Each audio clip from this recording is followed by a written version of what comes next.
Praise the lord. ನಮಗೆ ಆರೋಗ್ಯದಾಯಕನಾಗಿರುವಂತಹ ಯೇಸು ಕ್ರಿಸ್ತರ ಅತಿ ಪರಿಶುದ್ಧವಾದ ನಾಮದಲ್ಲಿ ನಾನು ನಿಮ್ಮನ್ನು ವಂದಿಸ್ತಾ ಮತ್ತೊಂದು ಸಂದೇಶ ಜೊತೆ ನಾನು ಮುಂದೆ ಬಂದಿದ್ದೀನಿ. ದೇವರ ಹಸ್ತವು ತಾನೇ ಕಳೆದ ದಿನವೆಲ್ಲ ನಿಮ್ಮನ್ನು ನನ್ನನ್ನು ಆತ್ಮಿಕವಾಗಿ ವಾಕ್ಯಗಳ ಮೂಲಕವಾಗಿ ಬಲಪಡಿಸಿ ಚೈತನ್ಯಗೊಳಿಸಿ ಜೊತೆಗಾರರಾಗಿ ನಡೆಸ್ತಿದ್ದಾರೆ. ವೈಯಕ್ತಿಕವಾಗಿ ನಮ್ಮ ಅಗತ್ಯಗಳನ್ನ ಪೂರೈಸಿ ನಾವು ಕೈ ಇಟ್ಟು ಮಾಡ್ತಕ್ಕಂಥ ಕೆಲಸಗಳನ್ನ ಆಶೀರ್ವದಿಸಿ ಕಾದು ಪೋಷಿಸಿ ಜೊತೆಗಾರರಾಗಿದ್ದು ನಡೆಸ್ತಿರುವುದಕ್ಕಾಗಿ ದೇವರಿಗೆ ಸ್ತುತಿಯು ಘನವು ಮಹಿಮೆಯು ಸದಾಕಾಲವೂ ಸ್ವಂತವಾಗಿರಲಿ. ಆಮೇನ್. ಈ ದಿನದ ಸಂದೇಶದ ವಾಕ್ಯಭಾಗ ಮತ್ತಾಯನ ಸುವಾರ್ತೆ 8ನೇ ಅಧ್ಯಾಯದಲ್ಲಿ 5ನೇ ವಾಕ್ಯದಿಂದ 13ನೇ ವಾಕ್ಯದವರೆಗೆ.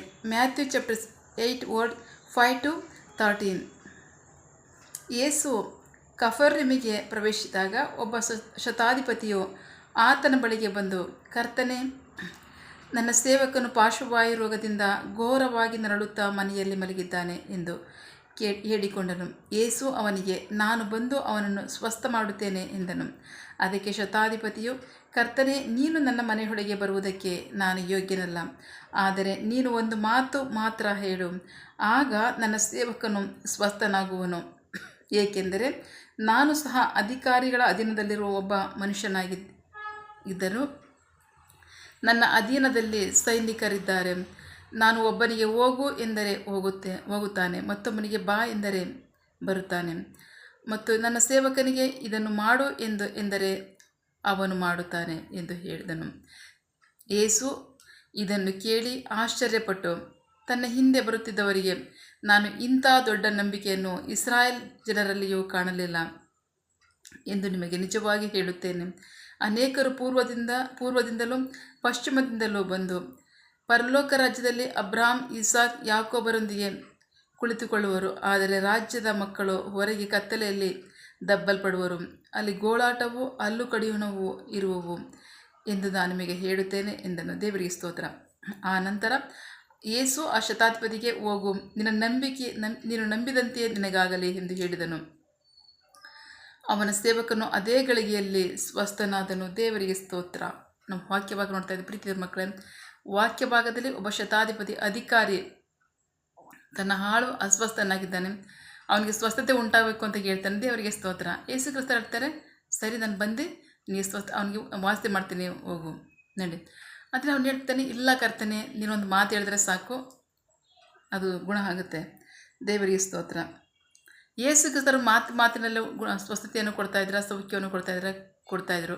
ಅದನ್ನು ಅಧಿಕಾರಿಗಳು ನೋಡಿದದಕ್ಕೋಸ್ಕರನೇ ಆತನು ಹೇಳ್ತಾನೆ, ನೀನು ಬರಬೇಕಾಗಿದ್ದು, ನೀನು ನನ್ನ ಮನೆ ಬರೋಷ್ಟು ಮಟ್ಟಿಗೆ ಯೋಗ್ಯತೆ ನನಗಿಲ್ಲ. ನಾನು ಸಹ ಒಬ್ಬ ಅಧಿಕಾರಿನೇ ಆಗಿದ್ದೇನೆ, ನನ್ನ ಕೈ ಕೆಳಗೆ ಆಳುಗಳಿದ್ದಾರೆ. ನಾನು ಒಬ್ಬನಿಗೆ ಹೋಗು ಅಂತ ಹೇಳಿದ್ರೆ ಹೋಗ್ತಾನೆ, ಬಾ ಅಂತ ಹೇಳಿದ್ರೆ ಬರ್ತಾನೆ. ಸೊ ಆದರೂ ಸಹ ನೀನು ನನ್ನ ಮನೆಗೆ ಬರೋಷ್ಟು ಯೋಗ್ಯತೆ ನನಗಿಲ್ಲ.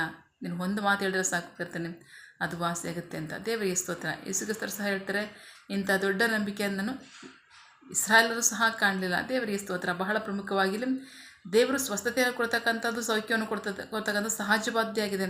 ಅದರಲ್ಲಿ ಅವನಿರ್ತಕ್ಕಂಥ ನಂಬಿಕೆ ಏನು ಅಂದರೆ, ಒಂದು ಮಾತು ನೀವು ಹೇಳಿದ್ರೆ ಸಾಕು, ಅದು ಆಗುತ್ತೆ. ದೇವರಿಗೆ ಸ್ತೋತ್ರ. ಮಾತಿನ ಮೂಲಕವಾಗಿ ಯೇಸು ಕ್ರಿಸ್ತರು ಮಹತ್ ಕಾರ್ಯಗಳನ್ನ ಮಾಡ್ತಿದ್ದಂಥದ್ದು ಅಜರ ಕಣ್ಣಾರೆ ನೋಡಿದರು. ಸೊ ಹಾಗಾಗಿ ಅವ್ರು ಹೇಳ್ತಾ ಇದ್ದಾರೆ, ಒಂದು ಮಾತು ಸಾಕು. ದೇವರಿಗೆ ಸ್ತೋತ್ರ. ಆದರೆ ಪ್ರೀತಿದ್ದವ್ರ ಮಕ್ಕಳೇ, ಈಗ ನಮ್ಮ ಜೀವಿತಗಳಲ್ಲಿ ದೇವರು ಏನು ಮಾಡಿದ್ದಾರೆ? ದೊಡ್ಡ ದೊಡ್ಡ ಕಾರ್ಯಗಳಲ್ಲಿ ಬಹಳ ಶ್ರಮಪಟ್ಟು ಪ್ರಾಯಶ ಮಾಡಿ ಕಷ್ಟಪಟ್ಟು ದೇವ್ರ ನಮ್ಮನ್ನು ಸ್ವಂತ ಮಾಡ್ಕೊಂಡಿದ್ದಾರ? ಖಂಡಿತ ಇಲ್ಲ. ಇಡೀ ಬೈಬಲ್ನ ಓದಿ ನಾವು ದೇವರಿಗೆ ಸ್ವಂತ ಆಗಿದ್ದೀವ? ಇಲ್ಲ. ಇಷ್ಟು ದೊಡ್ಡ ಗ್ರಂಥದಲ್ಲಿ ಯಾವುದೋ ಒಂದು ಮೂಲೆಯಲ್ಲಿ ಒಂದು ವಾಕ್ಯ ನಮ್ಮ ಹೃದಯಗಳನ್ನ ತಾಕ್ತು. ದೇವರಿಗೆ ಸ್ತೋತ್ರ.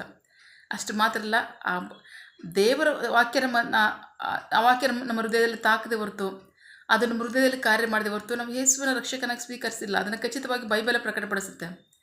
ಸೊ ಇವತ್ತು ನಾವು ದೇವ್ರ ಮಕ್ಕಳಾಗಿದ್ದೀವಿ ಅಂದರೆ ನಮ್ಮ ಜೀವಿತಗಳಲ್ಲಿ ಇಷ್ಟು ದೊಡ್ಡ ಬೈಬಲ್ಲು, ಇಷ್ಟು ದೊಡ್ಡ ಗ್ರಂಥ ಕಾರ್ಯ ಮಾಡಿರೋದಲ್ಲ, ಯಾವುದೋ ಒಂದು ಮೂಲದಲ್ಲಿರ್ತಕ್ಕಂಥ ಒಂದು ವಾಕ್ಯ, ಒಂದು ಪದ ನಮ್ಮ ಹೃದಯವನ್ನು ತಾಕಿದೆ. ಆ ತಾಕೋದ್ರ ಮೂಲಕವಾಗಿಯೇ ಪವಿತ್ರಾತ್ಮರ ನಮ್ಮನ್ನು ಮುಟ್ಟಿ ನಮ್ಮನ್ನು ಸ್ವಂತ ಮಾಡ್ಕೊಂಡಿದ್ದಾರೆ. ದೇವರಿಗೆ ಸ್ತೋತ್ರ. ಹಾಗೆ ವಾಕ್ಯ ಹೇಳುತ್ತೆ, ನಾವು ನೋಡೋಣ. ಕೀರ್ತನೆ 107 20ನೇ ವಾಕ್ಯ. Sam's 107 word 20. ತನ್ನ ವಾಕ್ಯವನ್ನು ಕಳಿಸಿ ಅವರನ್ನು ಸ್ವಸ್ಥ ಮಾಡಿದನು, ನಾಶನದಿಂದ ಅವರನ್ನು ತಪ್ಪಿಸಿದನು. ದೇವರಿಗೆ ಸ್ತೋತ್ರ.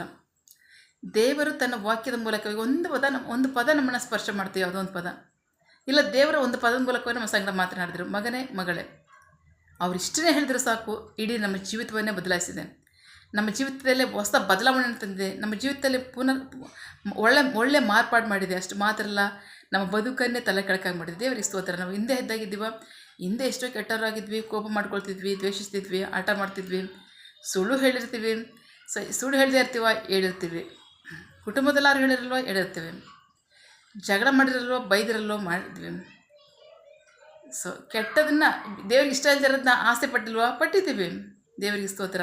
ಇಷ್ಟೆಲ್ಲವನ್ನು ದೇವರು ಒಂದೇ ಒಂದು ಪದದಲ್ಲಿ ನಮ್ಮ ಜೀವಿತವನ್ನು ತಲೆಕೆಳಕಾಗಿ ಮಾಡಿದ್ರು. ದೇವರಿಗೆ ಸ್ತೋತ್ರ. ಸೊ ಹೌದು ತಾನೇ, ನಮ್ಮ ಜೀವಿತವನ್ನು ತಲೆಕೆಳಕಾಗಿ ಮಾಡಿದ್ದು ಅದರ ಒಂದು ವಾಕ್ಯ, ಒಂದು ಪದ. ಆ ಪದಕ್ಕೆ ಅಂಥ ಶಕ್ತಿ ಇದೆ. ನಮಗೆ ಸ್ವಸ್ಥತೆಯನ್ನು ಕೊಡೋ ಶಕ್ತಿ ಇದೆ, ನಮ್ಮನ್ನು ಬದಲಾಯಿಸುವಂಥ ಶಕ್ತಿ ಇದೆ, ನಮಗೆ ಸ್ವಸ್ಥತೆಯನ್ನು ಕೊಡುವಂಥ ಶಕ್ತಿ ಇದೆ, ನಮ್ಮನ್ನು ಆಶೀರ್ವದಿಸುವ ಶಕ್ತಿ ಇದೆ, ನಮ್ಮನ್ನು ರಕ್ಷಿಸುವ ಶಕ್ತಿ ಇದೆ, ನಮ್ಮನ್ನು ನಡೆಸುವಂಥ ಶಕ್ತಿ ಇದೆ, ನಮಗೆ ನಿರೀಕ್ಷೆಯನ್ನು ಕೊಡುವಂಥ ಶಕ್ತಿ ಇದೆ. ಯಾವುದಕ್ಕೆ? ಈ ಗ್ರಂಥದಲ್ಲಿರ್ತಕ್ಕಂಥ ಯಾವುದೋ ಒಂದು ವಾಕ್ಯ, ಯಾವುದೋ ಒಂದು ಪದ ನಮ್ಮ ಜೀವಿತಗಳನ್ನ ಮಾರ್ಪಡಿಸಿರ್ತಕ್ಕಂಥದ್ದು. ದೇವರಿಗೆ ಸ್ತೋತ್ರ. ಹಾಗಾಗಿ ದೇವರ ವಾಕ್ಯ ಹೇಳುತ್ತೆ, ಆತನು ತನ್ನ ವಾಕ್ಯಗಳನ್ನು ಕಳಿಸಿ ಅವರಿಗೆ ಸ್ವಸ್ಥತೆಯನ್ನು ಕೊಟ್ಟನು, ನಾಶನದಿಂದ ಅವರನ್ನು ತಪ್ಪಿಸಿದನು. ದೇವರಿಗೆ ಸ್ತೋತ್ರ. ಇವತ್ತು ನಮ್ಮ ಜೀವಿತಗಳಲ್ಲಿ ಕಾರ್ಯ ಮಾಡ್ತಕ್ಕಂಥದ್ದು ಅದೇ ಆಗಿದೆ. ಮಗನೇ ಮಗಳೇ ನಾನಿದ್ದೇನೆ. ಹೇಗೆ? ಯುಗದ ಸಮಾಪ್ತಿಯವರೆಗೂ ನಾನಿದ್ದೇನೆ. ಮಗನೇ ಮಗಳೇ ನಾನಿನ್ನ ಪ್ರೀತಿಸಿದ್ದೇನೆ. ಹೇಗೆ? ಶಾಶ್ವತವಾದ ಪ್ರೀತಿಯಿಂದ. ಆ ಪ್ರೀತಿ ಎಷ್ಟು ಅಂತಾರೆ, ಬೆಟ್ಟಗಳು ಸ್ಥಳ ಬಿಟ್ಟು ಹೋದರೂ ಸಹ, ಪರ್ವತಗಳು ಕದಲಿದ್ರು ಸಹ ನನ್ನ ಕುಂದದ ಪ್ರೀತಿ ನಿನ್ನ ಬಿಟ್ಟು ಹೋಗಲ್ಲ. ಹೌದು, ಅವ್ರು ಹೇಳಿದ್ದಾರೆ ಶಾಶ್ವತವಾದ ಪ್ರೀತಿಯಿಂದ ನಿಮ್ಮನ್ನು ಪ್ರೀತಿಸಿದ್ದೇನೆ ಅಂತ. ಅಷ್ಟು ಮಾತ್ರ ಅಲ್ಲ, ನಾನು ನಿಮ್ಮ ಸಂಗಡ ಎಲ್ಲಿ ತನಕ ಇರ್ತೀನಿ ಅಂದರೆ ಯುಗದ ಸಮಾಪ್ತಿಯವರೆಗೆ ಇರ್ತೀನಿ.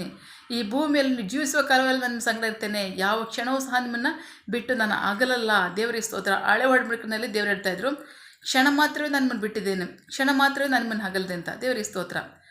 ದೇವರು ಕ್ಷಣ ಮಾತ್ರವೇ ನಮ್ಮನ್ನು ಹಗಲಿದ್ರೆ ಎಷ್ಟೊಂದು ಘೋರವಂಥ ಕಷ್ಟ ಬಾಧೆಗಳನ್ನ ಜನರು ಸಿಕ್ಕಾಕೊಂಡ್ರು ಅಂತಂದರೆ, ಅದೇ ಹೊಸ ಒಡಂಬಡಿಕೆಯಲ್ಲಿ ಯೇಸು ಕ್ರಿಸ್ತರ ಮೂಲಕವಾಗಿ ದೇವರು ಹೇಳಿದರು, ಈಗೋ ಯುಗದ ಸಮಾಪ್ತಿಯವರೆಗೆ ಎಲ್ಲ ದಿನಗಳಲ್ಲಿ ನನ್ನ ಸಂಗಡ ಇದ್ದೇನೆ, ಯಾವ ಕ್ಷಣವೂ ಸಹ ನಿಮ್ಮನ್ನು ಬಿಟ್ಟೋಗಲ್ಲ. ಪ್ರೀತಿ ಇದ್ದ ಮಕ್ಕಳೇ, ದೇವರು ನಿಮ್ಮನ್ನು ಬಿಟ್ಟೋದಂತಹ, ನಿಮ್ಮನ್ನು ಆಗಲಿರ್ತಕ್ಕಂತಹ, ನಿಮ್ಮನ್ನು ಕೈ ಬಿಟ್ಟಿರ್ತಕ್ಕಂತಹ ಸನ್ನಿವೇಶಗಳು ಯಾವುದಾದ್ರೂ ಇದೆಯಾ? ಖಂಡಿತ ಇಲ್ಲ. ಅಂಥ ಸನ್ನಿವೇಶಗಳು ನಿಮ್ಮನ್ನು ಬಾಧೆಪಡಿಸ್ತಿದೆಯಾ? ಪಾಪಗಳೇ ಆಗಿ ಬಾಧೆಪಡಿಸ್ತಕ್ಕಂಥದ್ದು, ಅವಿಧೇಯತ್ವೇ ಆಗಿ ಮಾಡ್ತಕ್ಕಂಥದ್ದು. ಸೊ ದೇವ್ರ ಮಾತ್ರ ಯಾವ ಕ್ಷಣದಲ್ಲಿ ಬಿಟ್ಟೋಗಲ್ಲ. ದೇವರಿಗೆ ಸ್ತೋತ್ರ. ಸೊ ಹಾಗಾಗಿ ಏಕೆಂದರೆ ನಾವು ವಾಕ್ಯದ ಫಲವನ್ನೇ ಹೊಂದ್ಕೊಳ್ತಕ್ಕಂಥದ್ದು. ವಿಧೇಯತ್ವಕ್ಕೆ ತಕ್ಕಂಥ ಫಲವನ್ನು ಹೊಂದ್ಕೋತೀವಿ, ಅವಿಧೇಯತ್ವಕ್ಕೆ ತಕ್ಕಂಥ ಫಲವನ್ನು ಹೊಂದ್ಕೊಳ್ತೀವಿ. ಆದರೆ ಎರಡೂ ಸಹ ನಮ್ಮ ಸಂಗಡನೇ ಇರ್ತಾರೆ. ಜೀವನ ಮರಣವನ್ನು ನಿಮ್ಮ ಮುಂದೆ ಇಟ್ಟಿದ್ದೇನೆ, ನೀವು ಬೇಕಾದ್ರೆ ನೀವು ಆರಿಸ್ಕೊಳ್ರಿ ಅಂತ ಹೇಳ್ತಾರೆ. ದೇವರಿಗೆ ಸ್ತೋತ್ರ. ಅದೇ ದೇವರು ಏದೇನು ತೋಟದಿಂದ ಮಾಡಿರ್ತಕ್ಕಂಥದ್ದು. ಇವತ್ತು ನಮ್ಮ ಜೀವಿತದಲ್ಲಿ ಜೀವನ ಮರಣವನ್ನು ಎರಡೂ ಸಹ ನಮ್ಮ ಮುಂದೆ ಇಟ್ಟಿದ್ದಾರೆ. ವಾಕ್ಯಕ್ಕೆ ವಿಧೇಯತ್ವದ ಆಶೀರ್ವಾದ, ಅವಿಧೇಯತ್ವದ ತೀರ್ಪು ಎರಡೂ ನಮ್ಮ ಸಂಘಟನೆ ಇದೆ, ನಮ್ಮ ಜೊತೆಲೇ ಇದೆ. ಸೊ ಹಾಗಾಗಿ ಅವ್ರು ಮಾತ್ರ ನಮ್ಮನ್ನು ಕ್ಷಣ ಮಾತ್ರವನ್ನು ಬಿಟ್ಟೋಗಲ್ಲ. ಯುಗದ ಸಮಾಪ್ತಿಯವರಿಗೆ ಎಲ್ಲ ದಿನಗಳಲ್ಲೂ ನಾನೇ ನಿಮ್ಮ ಸಂಗಡ ಇದ್ದೇನೆ ಅಂತ ವಾಗ್ದಾನ ಮಾಡಿದ್ದಾರೆ. ಹಾಗೆ ಅವ್ರು ನಡೆಸುವವರಾಗಿದ್ದಾರೆ.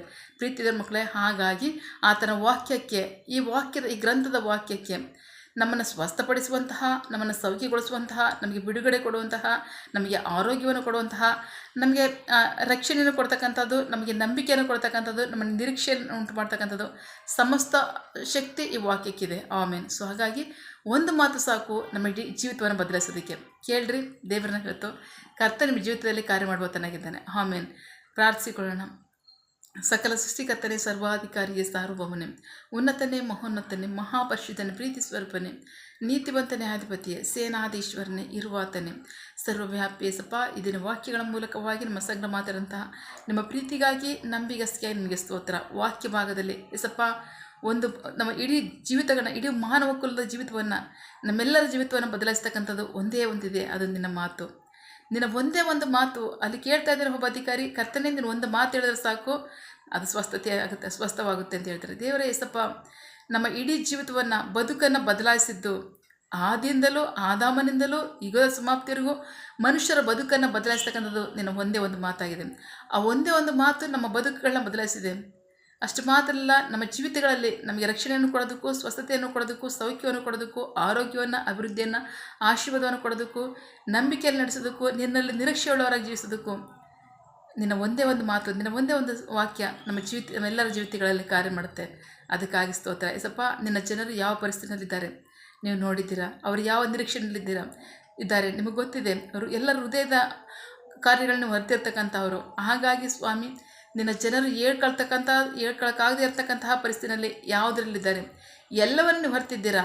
ಆದರೆ ಅವ್ರು ಕೇಳೋದಾದರೆ, ಕರ್ತನೇ ಯೇಸಪ್ಪ, ನಮ್ಮ ಬದುಕನ್ನು ಬದಲಾಯಿಸು, ನಮ್ಮ ಜೀವಿತಗಳನ್ನ ಮಾರ್ಪಡಿಸು, ಈ ಪರಿಸ್ಥಿತಿಯಿಂದ ನಮ್ಮನ್ನು ಬಿಡಿಸುವಂಥ ಯಾವುದೇ ಸನ್ನಿವೇಶದಲ್ಲಿ ಅವರು ಇದು ಕೇಳ್ತಾರೋ, ನೀವು ಒಂದು ಮಾತು ಹೇಳಿ ಅವ್ರ ಬದುಕು ಬದಲಾಗಲಿ, ನೀವು ಒಂದು ಮಾತು ಹೇಳಿ ಅವ್ರ ಬದುಕಲ್ಲಿ ಆಶೀರ್ವಾದ ಬರಲಿ, ನೀವು ಒಂದು ಮಾತು ಹೇಳಿ ಅವ್ರ ಜೀವಿತಗಳಲ್ಲಿ ಅದ್ಭುತ ಉಂಟಾಗಲಿ, ಆಶೀರ್ವಾದ ಉಂಟಾಗಲಿ, ಸ್ವಸ್ಥತೆ ಉಂಟಾಗಲಿ, ಸೌಖ್ಯ ಉಂಟಾಗಲಿ. ನಿಮಗೆ ಮಹಿಮೆಯಾಗಲಿ, ನಿಮ್ಮ ಜನರಿಗೆ ಆಶೀರ್ವಾದವಾಗಲಿ. ಆಮೇನ್. ಪ್ರಾರ್ಥನೆ ಕೇಳಿದ ಪ್ರೀತಿಗಾಗಿ ನಿಮಗೆ ಸ್ತೋತ್ರ. ಆಮೇನ್. ನಿನ್ನ ಜನರು ಕೈ ಮಾಡ್ತಕ್ಕಂಥ ಕೆಲಸವನ್ನು ಆಶೀರ್ವದಿಸು, ಅವರ ಅಗತ್ಯಗಳನ್ನ ಪೂರೈಸು, ಕೊರತೆಗಳನ್ನ ನೀಗಿಸು. ಆಮೇನ್. ಯಾವ ಕಾರ್ಯದಲ್ಲಿ ಅವರು ನಿರೀಕ್ಷೆ ಉಳ್ಳವರಾಗಿದ್ದಾರೆ, ಮಕ್ಕಳ ವಿದ್ಯಾಭ್ಯಾಸ, ಆರೋಗ್ಯ, ಅವರ ಜೀವನ ಅವಶ್ಯಕತೆಗಳ ಅಗತ್ಯಗಳು, ಯೌವನಸ್ಥ ವಿದ್ಯಾಭ್ಯಾಸ, ಆರೋಗ್ಯ, ಅವರ ಜೀವನ ಅವಶ್ಯಕತೆಗಳ ಅಗತ್ಯಗಳು, ಕೆಲಸ, ಬಿಸಿನೆಸ್, ಸೇವೆ, ವಿವಾಹ ಕಾರ್ಯ, ವಯಸ್ಸಾದವರ ಜೀವನ ಅವಶ್ಯಕತೆಗಳ ಅಗತ್ಯಗಳು, ಆರೋಗ್ಯ, ಸೇವೆ, ಯಾವ ಕಾರ್ಯದಲ್ಲಿ ಅವರು ನಿರೀಕ್ಷೆ ಉಳ್ಳವರಾಗಿದ್ದಾರೆ ಆ ಕಾರ್ಯದಲ್ಲಿ ತಕ್ಕ ಸಮಯದಲ್ಲಿ ನಿಮ್ಮ ಚಿತ್ತಾನುಸಾರಗಳು ಅದನ್ನು ಹೊಂದ್ಕೊಳ್ಳಿ. ಆಮೇನ್. ನೀವು ಹಾಗೆ ಮಾಡೋ ಪ್ರೀತಿಗಾಗಿ, ನಂಬಿಗಸ್ತಿಗೆ ನಿಮಗೆ ಸ್ತೋತ್ರ. ನಮ್ಮ ಪ್ರಾರ್ಥನೆ ನೀವು ಕೇಳಿದ್ದೀರಾ, ಅದರಂತೆ ನಡೆಸ್ತಿರೋದಕ್ಕಾಗಿ ಸ್ತೋತ್ರ. ನಮ್ಮ ಪ್ರಾರ್ಥನೆಯನ್ನು ನಮ್ಮ ರಕ್ಷಕನಾದ ಯೇಸು ಕ್ರಿಸ್ತರ ಅತಿ ಪರಿಶುದ್ಧವಾದ ನಾಮದಲ್ಲಿ ಪ್ರಾರ್ಥಿಸಿ ನಿಮ್ಮ ಪಾದಗಳು ಸಲ್ಲಿಸಿ ನಾವು ಬೇಡುವಂತಿದ್ದೇವೆ ನಮ್ಮ ಜೀವದ ತಂದೆ. Amen. God bless you all. ದೇವರು ತಾನೇ ಇದರ ವಾಕ್ಯಗಳ ಮೂಲಕವಾಗಿ ನಮ್ಮ ಸಂಗಡ ಮಾತನಾಡಿದ್ದಾರೆ, ನಮ್ಮನ್ನು ಆಶೀರ್ವದಿಸಿದ್ದಾರೆ. ಆಮೇನ್. All the best.